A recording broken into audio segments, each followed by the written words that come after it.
Hi there, folks. Today we are going to talk about how to hook up your tape player to your DAW.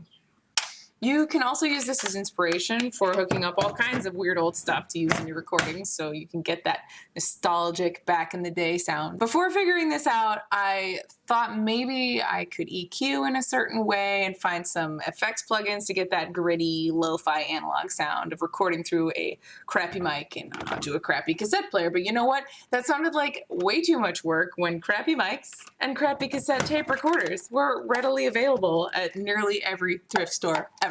But how to connect it to my interface so I can digitize the signal? I will show you two ways, one great and one not so great. I have here a Radio Shack brand cassette recorder that just takes regular, normal bias tape cassette tapes like this. And you can find them new or find them at thrift stores. In most cases, you can record over previously recorded tapes. It doesn't particularly matter if it is old or new. I also have a little dynamic condenser mic, also a Radio Shack brand, and it's named Mike. My tape player has the mic input and also the remote input named REM, and I plug into the remote jack so the on-off switch on the mic can actually start and stop the tape recorder without me noisily hitting the stop button. And then I hit off, and it stops. Magic.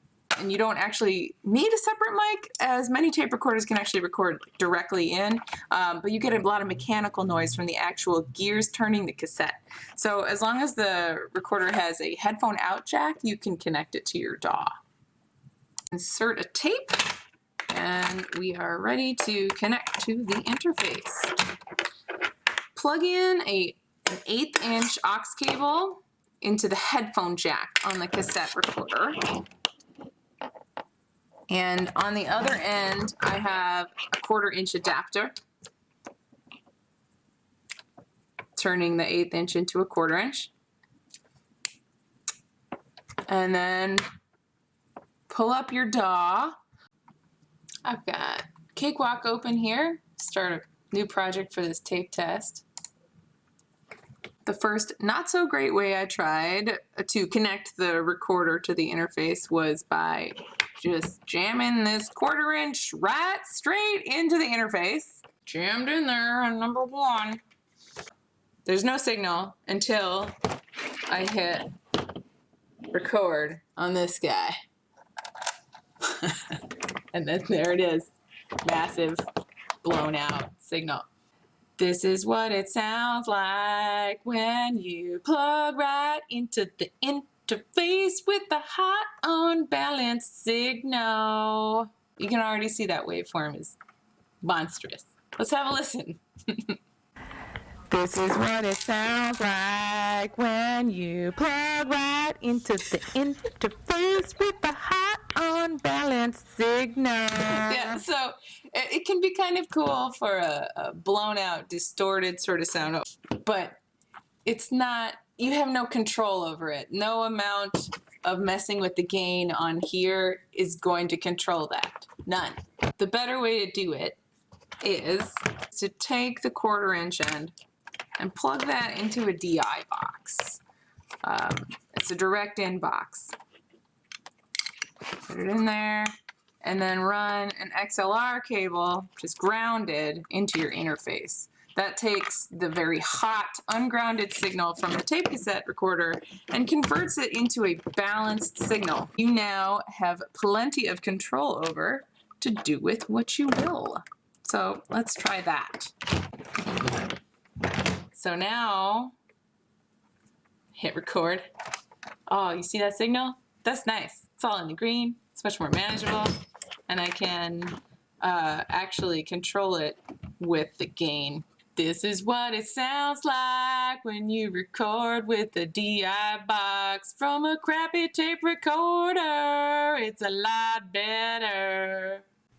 This is what it sounds like when you record with a DI box from a crappy tape recorder. It's a lot better. The last thing that you could try to do is recording into the tape recorder and then putting that playback into the DAW. So let's try that now. Without hitting record on the DAW. Not hitting this button. Just hitting this button. So this is what it sounds like when you record on a shitty tape recorder and then put it in your DAW as a playback. Now I'm going to rewind. And then I can record and hit play. Okay. Then the last thing that you could try to do is recording into the tape recorder and then putting that playback into the DAW. So let's try that now. This was me turning it up at the end here, actually on the tape recorder. The volume on the tape recorder acts as the gain. So let's listen back to compare.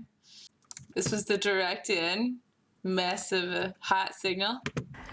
This is what it sounds like when you plug right into the in. And then this was with the DI box, running through a DI box to balance the signal. This is what it sounds like when you record with a DI box from a crappy tape recorder. And then this is what it sounded like recording from the recording of the tape playback. Okay. Then the last thing that you could try to do is recording into the tape recorder. And a lot more room noise. And then putting that. So, I hope that was helpful, and give a like if you were inspired to dig up some of your old weird gear or find new weird gear in thrift stores. And